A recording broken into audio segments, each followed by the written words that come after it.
Salve, rapaziada, sejam bem-vindos ao meu canal de futebol. Aqui eu falo do Corinthians como um torcedor, tá? Então eu não sou analista de futebol, não sou comentarista, não sou jornalista, eu sou só um torcedor que tem uma câmera, um microfone e um óculos escuro, tá? É isso aí.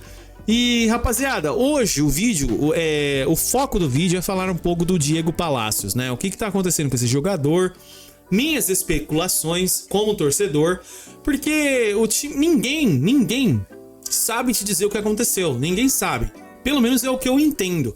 Eu vejo muita gente criticando o Palacios, muita gente sugerindo que ele é corpo mole no treinamento, que o cara aparece no treino sem vontade. Mas a realidade é que o futebol que ele mostrou, a gente tem até aqui depois, a gente vai assistir uns vídeos dele aqui, né? Mostra que o jogador sempre foi um jogador de muita qualidade, jogou diversas partidas. E o que fica aqui mesmo na história do Palacios é que será que o Corinthians sabia que ele já estava com um problema no joelho?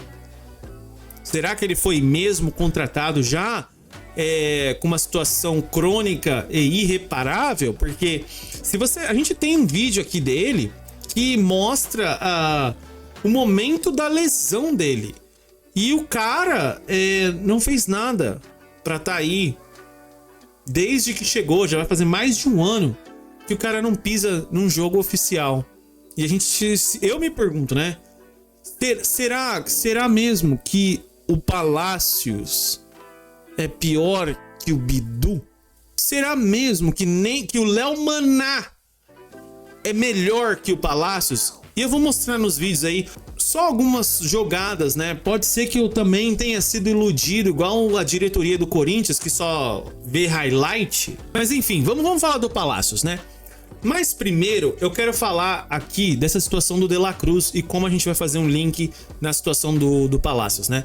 Primeiro, como eu sou só um amante do futebol, tá? Então, pra mim, essa situação aqui é cômica. Se você vê os status do De La Cruz, o cara tem mais de 8 mil minutos jogados de futebol desde 2023. Tá? Só nesse ano o cara já correu quase 2 mil minutos. Sabe o que são 2 mil minutos?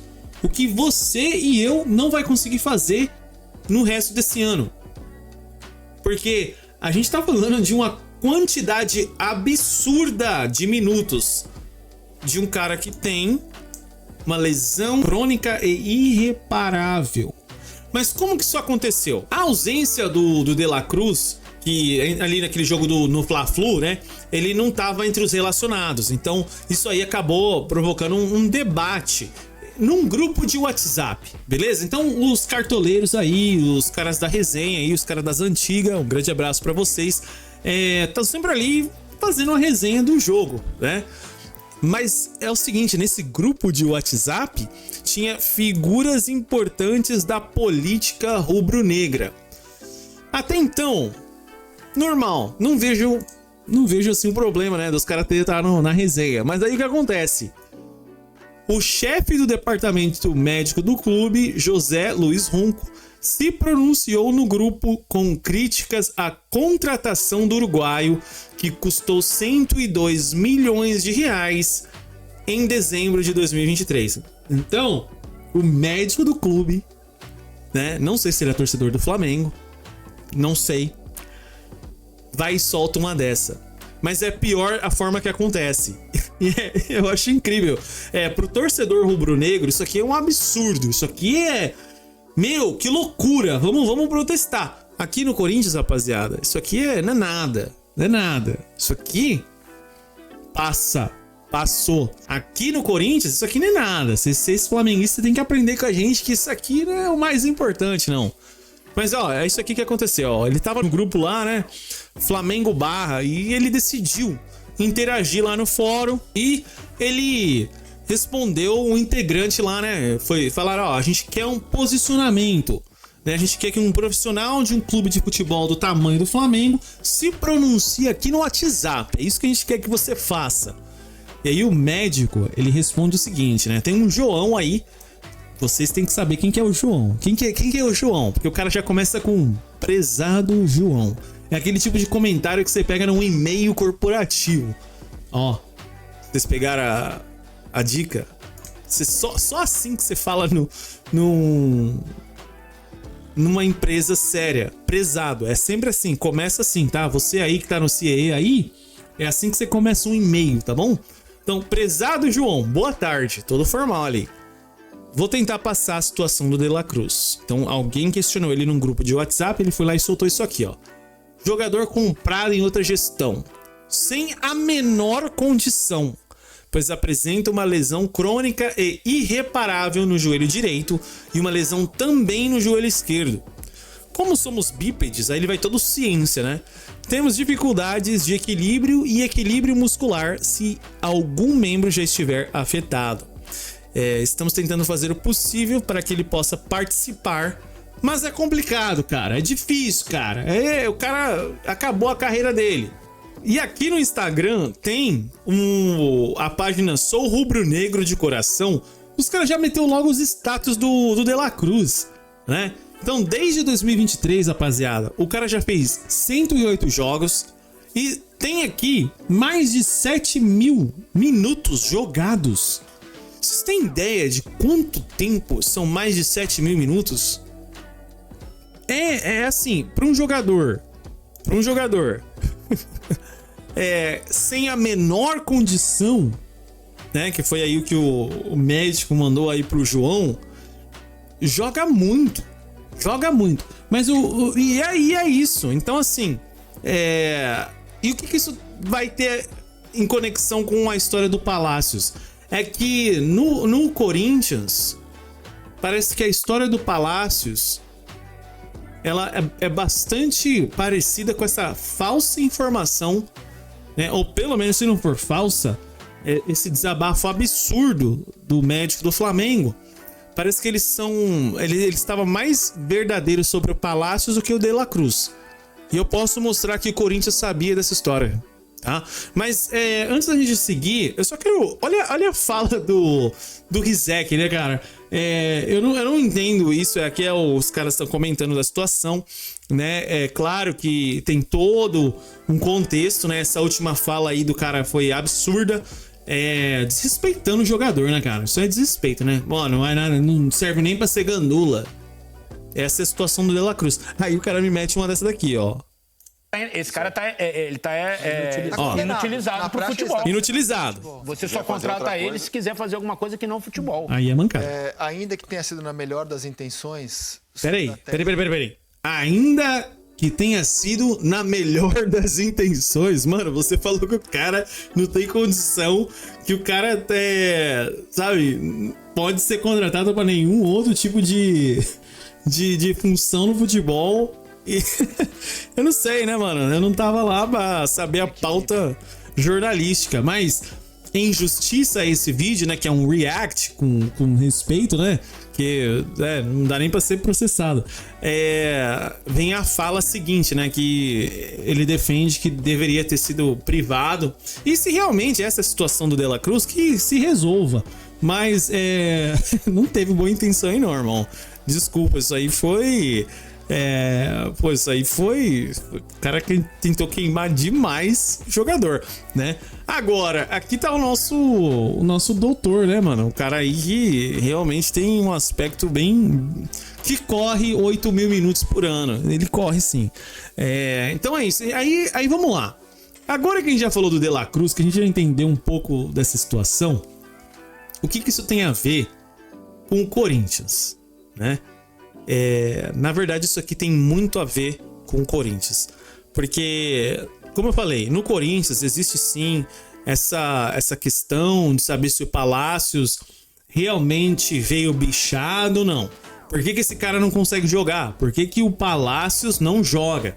E muita gente tenta, assim, né, entender. Aí é o seguinte, guys, falando agora do Palácios, antes da gente prosseguir, tem aqui uma página chamada Transfer Market, que é uma página que a galera usa para status. E aí eu achei aqui um dado interessante. Sobre o Diego Palácios. Aqui é o histórico de lesões do cara, né? Ele teve aqui aquele vírus maldito, né? Que afetou o mundo. Aí em 2021 ele teve um problema no joelho, né? Na temporada de 2021 e 2022. Ele ficou 11 dias fora. Eu tentei pesquisar para achar o que realmente aconteceu com o Palácios. E tem até um nome científico porque ele tem, mas não tem muita informação. Aí aqui que tá, rapaziada. É o ano, olha só, 2023 é o ano que ele chegou. Não é? É o ano que ele chegou. Tá aqui, ó. Corinthians. Ele já é jogador do Corinthians.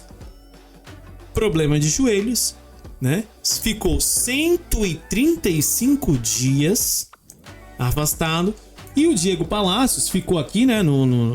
De acordo com o Transfer Market, 197 dias, ou seja, mais de um ano fora dos planos do Corinthians. Aí você fala, pô, mas esse cara é ruim? Esse cara é ruim? Vamos ver. A gente tá aqui na página do pessoal do MS Esportes, né?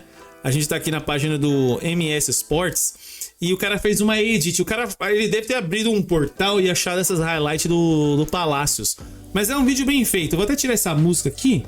Mas ó, vamos dar uma olhada nas jogadas do Palácios. E aí a gente vai tentar refletir se o Palácios realmente, se o Hugo e o Bidu são melhores que o Palácios. Vamos simplesmente ver aqui. Beleza. Vamos lá. Número 12 ali.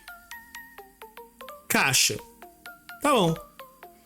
Né? Ele já tá no LAFC. Então, caixa. Ó. Marcação. Ó.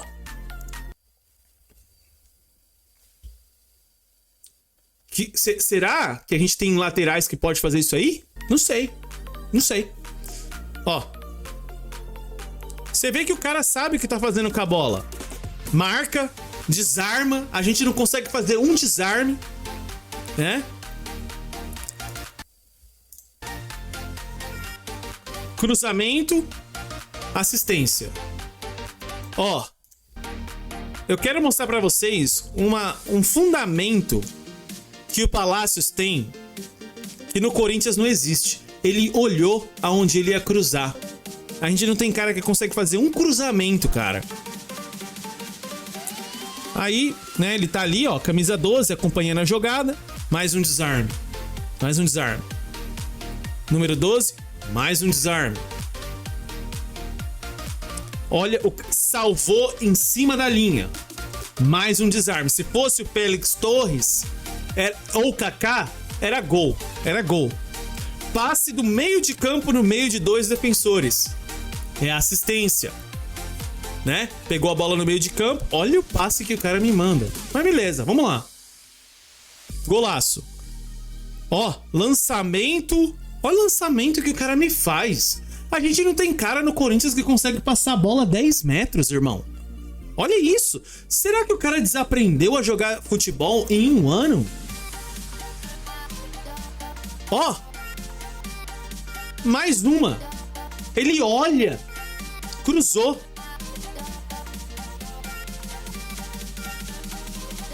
Ou seja, um cara que faz várias funções. O cara que passa, o cara que cruza, o cara que joga de zagueiro, o cara que defende, né? Então, isso aqui pra mim já tá o suficiente. Contrata ele por 70 milhões, a patrocinadora paga. Então vamos lá. Então, a gente se pergunta, como torcedor, né? E aí, cara? O que tá acontecendo com esse cara? Que só tem duas hipóteses. A primeira é que a gente vai descobrir aqui nessa matéria que o Corinthians já sabia que o jogador estava lesionado. Agora, a gravidade dessa lesão, o que aconteceu, ninguém sabe até hoje. Né? Tem um nome aqui, né? Que é o que a gente entenda. Aqui é porque que ele não joga, mas aqui tá o tipo de lesão que ele tem. Né? Vou deixar os links depois na descrição. Mas o Corinthians já sabia que esse cara tava complicado, né? E a doutora Ana Carolina, na época, a chefe do departamento médico do Corinthians, afirmou que o lateral chegou ao clube com uma lesão de cartilagem. os exames admissionais adotados em 2024, porém não identificaram qualquer problema no local que impedisse uma sequência do equatoriano na temporada. Então, erro de quem aqui, né? Erro de quem? O cara chegou sim com problema de cartilagem, mas nos exames não identificaram. Não quer dizer que não estava lá, mas não identificaram que ele tinha qualquer problema que o impedisse de jogar. E realmente, a lesão que ele tem é uma lesão que, né, depois se você pesquisar aí na internet direitinho, ele é uma lesão que dá pro cara voltar a jogar bola. Só que o problema é a sobrecarga mecânica, né? Que é uma característica da situação que ele tem, né? Ele tem aqui um desgaste na cartilagem da patela. E de acordo com a doutora, é uma lesão chatinha, né? Que, enfim, não se sabe o grau dessa situação, né? Dessa lesão dele. E o cara não aparece. Aí a gente tenta imaginar o que se passa na cabeça de um técnico, por que os caras não estão jogando. Ele tá aqui também, né, com essa cara de boneco de posto dele, né, ali. E aí eu vou falar da minha teoria, né, o que eu acho que realmente está acontecendo, né, que talvez não seja a realidade. Então não tô acusando ninguém, é só uma questão de torcedor. Aí aí é o seguinte, ó. Aqui é quando a família Dias estava no Corinthians, né? E aí teve perguntas, né? Isso aqui lá no Campeonato Paulista, né? Aí teve uma justificativa. De acordo com o argentino, o Ala está muito abaixo de Hugo e Matheus Bidu. Agora a gente fala, é porque ele estava fora, né? Deve ter sido, ele ficou o ano inteiro, não tinha como jogar porque estava fora. Agora, de habilidade, não dá para questionar, o cara arregaça. Eu podia até procurar aqui highlight do Bidu, né? A gente também já acha 2 ou 3, 4 jogadas aí. E não é nada contra o jogador, não. O jogador tem que aprender a ser criticado também. Mas a gente faz isso com respeito. E aí ele falou o seguinte, né? O cara ficou um ano afastado, né? Então, deve ser difícil. Aí ele manda isso aqui, ó. Sobre o Palácios, nós apenas escolhemos Hugo e Bidu. Ele está há 1 ano parado. Beleza, o cara tá com o joelho zoado. Não temos nenhum problema com o menino, mas os outros estão à frente para nós, né? E entendeu? E aí que, né, também teve boato que o cara não era um indisciplinado, era um cara que não fazia nada, mas foi desmentido. Então, o que tá acontecendo nessa vida do Palácios, né? O cara nunca se pronunciou oficialmente, nunca deu para saber o que ele pensa, o que tá acontecendo. Então, ele ficou quase esse tempo todo sem jogar, mas nunca falou nada. Então, é o seguinte, a gente, como torcedor, eu fico pensando, né, o que mais falta acontecer no Corinthians, né? E quando que essa resposta vem, né? Será que ele já se pronunciou? Será que existe aí sim um plano? Porque aí vem aquela teoria. O jogador já sabe que ele não tem como se recuperar. O jogador tem a ciência de que esse problema físico dele é um problema que ele nunca mais vai poder jogar futebol em alto rendimento. Então ele sabe, por isso que ele não se pronuncia, por isso que ele não faz post, pelo menos eu nunca vi, em internet, por isso que o cara não tá envolvido, porque nos bastidores existe essa coisa, olha cara, é o seguinte, a gente te contratou, a gente viu umas highlights sua lá, né? E não dá pra gente arriscar colocar você num campo, porque se você se machucar de novo, a gente tem que pagar tudo de novo, não pode te demitir, tem que custear o seu tratamento. Então vamos ficar aqui no cantinho aqui, a gente dá uma bolinha ali, você chuta aqui e ali. Você sabe que agora você não tem mais condição. E aí ele falou, realmente galera, eu vou dar uma parada. E é isso. A segunda, os caras odeiam o Palácio. Os caras devem odiar ele, deve ser um descomprometido, baladeiro, tá sempre na gandaia fazendo rap, tá sempre lançando modinha aqui e ali, e futebol nada, né? Ele deve... Não, galera, eu não tô falando de um outro jogador, não. É o do Palácios ainda. Então, ele deve ser isso. E a última é que o Palácios é um fruto da nossa imaginação. Ele não existe. Na verdade, é um produto da inteligência artificial. Ele é um clone, né? O Palácios tem um irmão gênio que não joga futebol, mas que aparece no Corinthians só pra enganar a mídia e os torcedores, né? E a direção não sabe que jogador é qual é qual. Porque iguais os cartões são muito parecidos, né? Confundi com o meu pessoal ali, pá, pô, 9 mil, foi? Então deve ser a mesma coisa com o Palácios. E é triste, né? Porque se esse cara estivesse jogando mesmo, putz, já tá jogando uma bola muito fina. Ou também, se ele não pudesse jogar, que fosse sincero com a torcida. Ó, rapaziada, a gente contratou um cara bichado, não dá pra jogar mais. Erramos na contratação, ou não podemos mais arriscar a integridade física do jogador. Se o jogador também tivesse consciência de que não podia mais atuar, podia simplesmente rescindir, né? Ó, não dá pra jogar. Falou aí, obrigado, não quero prejudicar o clube, vamos terminar mais não. Assinaram o contrato, deram rescisão e o cara tá aí. Agora, o que eu quero saber é o que vai acontecer quando ele sair. Porque se esse cara me sai do Corinthians e me dá uma semana, o cara tá explodindo, jogando bola, fazendo cruzamento, pulando de uma ponte e dando peixinho, a gente vai saber que o Corinthians é ainda mais o time mais... o clube, a organização mais desorganizada que o mundo já viu. Fica aí a minha